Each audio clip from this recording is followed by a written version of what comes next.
All right, everybody, welcome back to Ask Us. And we've got the guys here, and they're answering questions for you. As always, email us at askus@traptalkpodcast.com. The next question is coming in from Chad Vinatari, and he says, I really enjoy the show.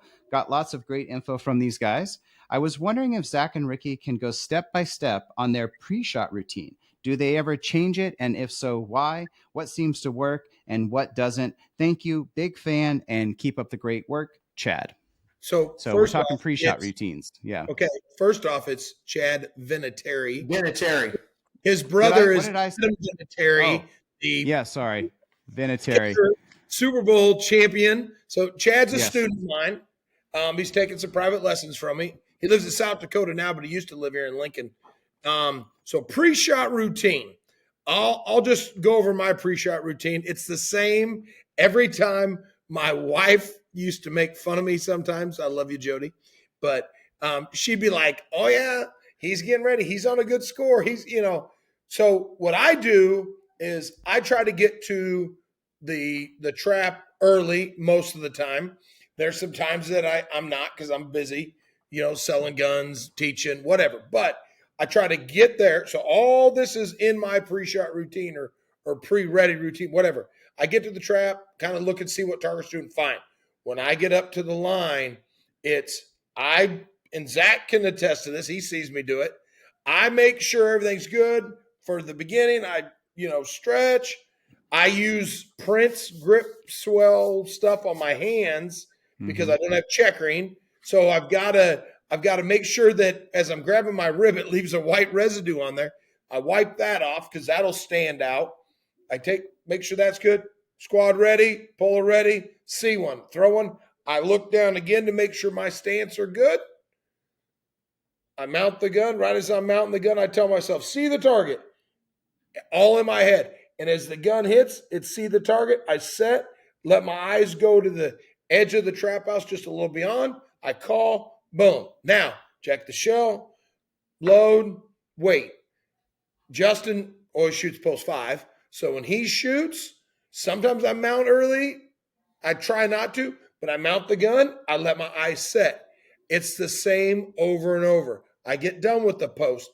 I make sure my hat's high enough because when I'm here like this, but when I'm shooting, my hat's up, not like that, but my hat's up high. And then I go for the next post. Each post, I change my feet from 1 to 5. I rotate clockwise, but I look at my feet at the beginning of that post. Then I look down, make sure the person on post 1 is ready, and then I go. I do everything the same, the consistency. And I tell all my students this, it's like being a dead person. There's no heartbeat. Where the average shooter's like a heartbeat, up, down, up, down. So if you do the same thing over and over and do it correctly, you're going to break more targets. And that's called the consistency. And that's why all my pre-shot, the mental side, everything. So when I tell myself, see the target, that is including keeping my head down, follow, see the target, follow through. All that stuff is in there. And like Zach had mentioned on one of the previous questions was trigger control. So I have really good trigger control. What I've been told by multiple people, especially like shooting doubles, I can shoot the target bang, bang, or bang, bang.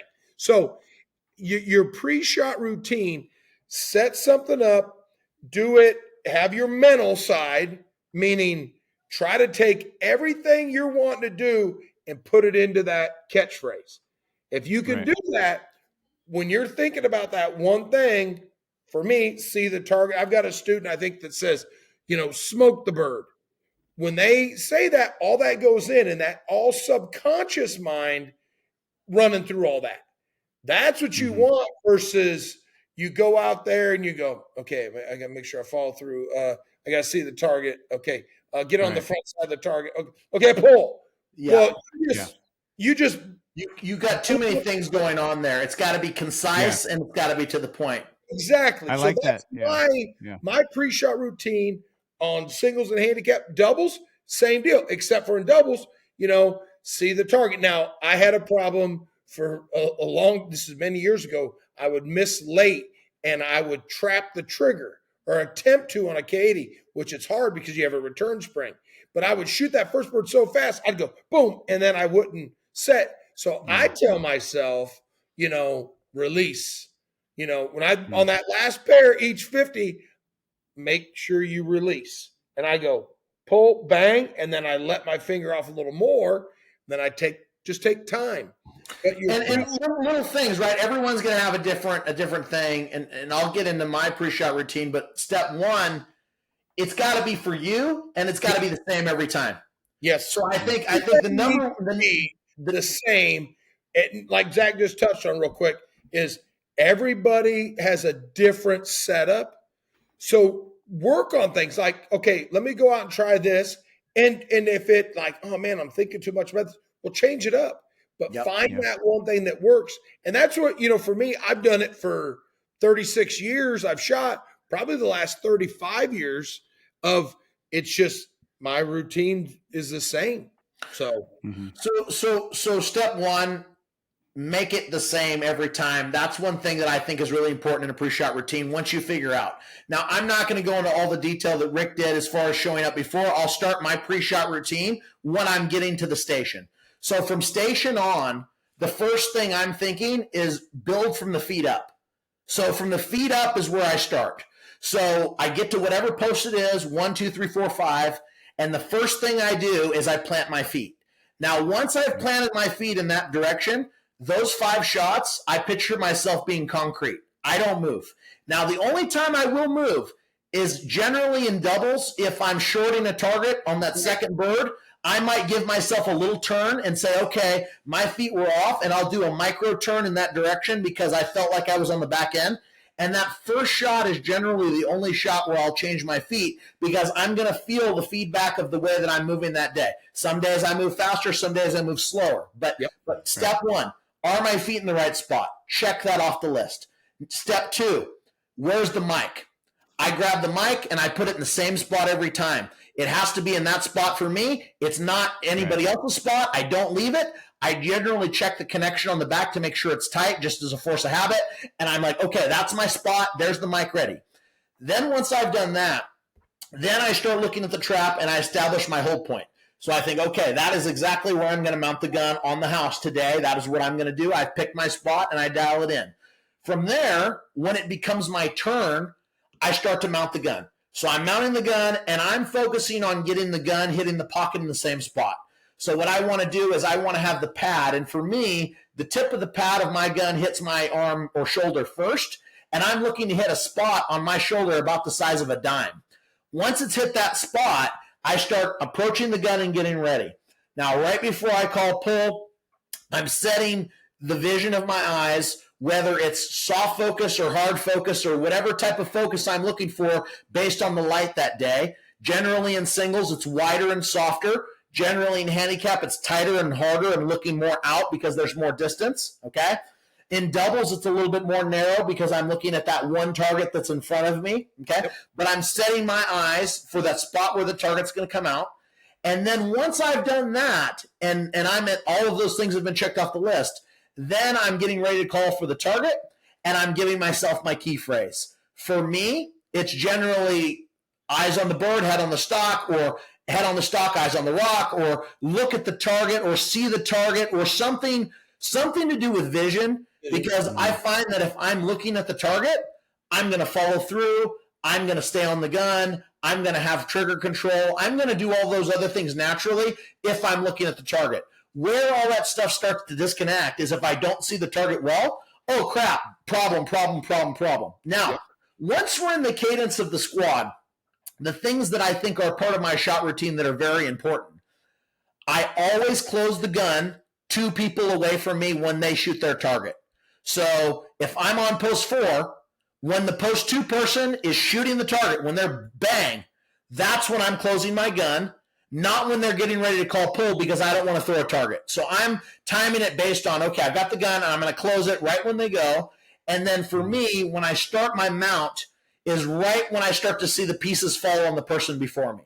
So until it gets to that, ideally, right? Ricky's good at jumping on that one too. But that being said, I keep my gun on my toe the whole time until it's 2 people away from me. And another thing that I will say is when I'm ejecting my shells, if I'm really shooting really well, and the grass behind me is clean, what I'll notice is my shells even land in a spot that's very, very tight in an area. So if you're really, doing everything the same, that gun comes down and you're opening that gun in the same spot, you're doing that same timing, that same motion, you'll see your shells land behind you as long as your ejector's not messed up in a pile that's rather consistent. Now, if you're shooting on concrete, they're going to bounce all over the place. But like, I know that I'm shooting really good when I can see like all 5 shells in a spot like the size of a box of shells, because I'm not changing anything there. Now, if one shell's going here, one shell's going there, well, then I'm opening the gun differently. I'm doing things differently. I want everything to be as robotic as possible. And if for some reason I get a no bird, a broken target, or any of that stuff, I start over. I don't. Where'd you learn that? I said, where'd you learn that? Yeah, Ricky, obviously, but like you don't get a no bird and then go pull, right? Like at the end of the day, target didn't come out. Okay, clear it. Start back from the base. I open the gun usually, then I close the gun and get ready. I go into my routine and I do it from the base up all the way to the point to where I break the target, because I want the experience from when I call pull or from when I start to when I finish to be the same every time. I don't want to have different experiences because of what's happening in my outside environment. I want it to be the same. Zach, what do you do when you're going on point? As Then Justin calls it. Justin goes, I don't know what he's doing in there. He's over there on point. He's up there like. Well, I'll be really honest with you, because this is going to happen to some other shooters. If you're not Ricky Marshall, it's going to happen.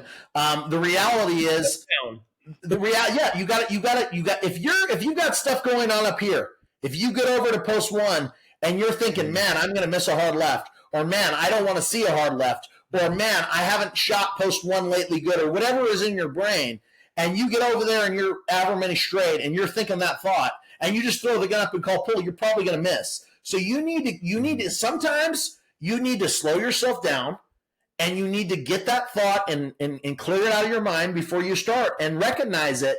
And that'll happen to me every once in a while, because people are saying, well, he's sitting there and he's not shooting. Well, I'm not shooting because something's wrong. And I've analyzed and figured out, hey, something's wrong. Do I want to just throw the gun up and shoot, or do I want to get myself ready and then shoot? One thing I'll tell you, because I'll see you do it, and you did it not a lot, but a few times in Tucson, was you got that gun up so long, and it seems like your next target, especially in singles, you like stab at it. Yeah. So I would recommend, when that's going on in your head, just take the gun down, and that'll clear it. It feels like clear the mechanism. I love that movie with Kevin Costner. Exactly. It's a good one. So that was not Field of Dreams. It was For the Love of the Game. Yes. Yep, that was a fantastic.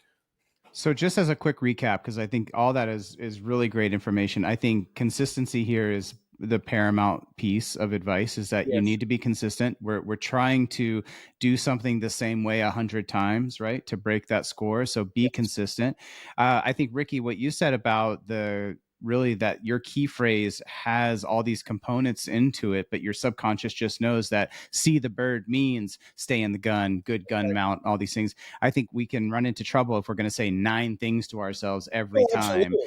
Yeah. Right. And then you run into, well, I just said something to myself 900 times. My brain is tired. So a good concise blocker or phrase is really good. Absolutely. I love see the target, because it says so much. And and then just making sure that you're ready. And if you're not ready, bring that gun down and start over. And I think that's probably what you see in some of the newer shooters is they think about the squad sometimes, about, oh, I better get this over with. My squad's waiting for me. I would say, and you guys have said, and I learned this from you guys, hey, you paid your money. That's right. They're shooting with you, right? So you have the right to get ready before you take your shot. And then also, when someone misses ahead of you, I see a lot of shooters just calling for a bird right away, and the other shooter's bird is still in the air. And that's always a recipe for disaster. So take your time, make sure you're ready, take your shot. It's not as long as you think it is. You know, you think it's like, you know, oh, I've been here forever, I haven't taken a shot.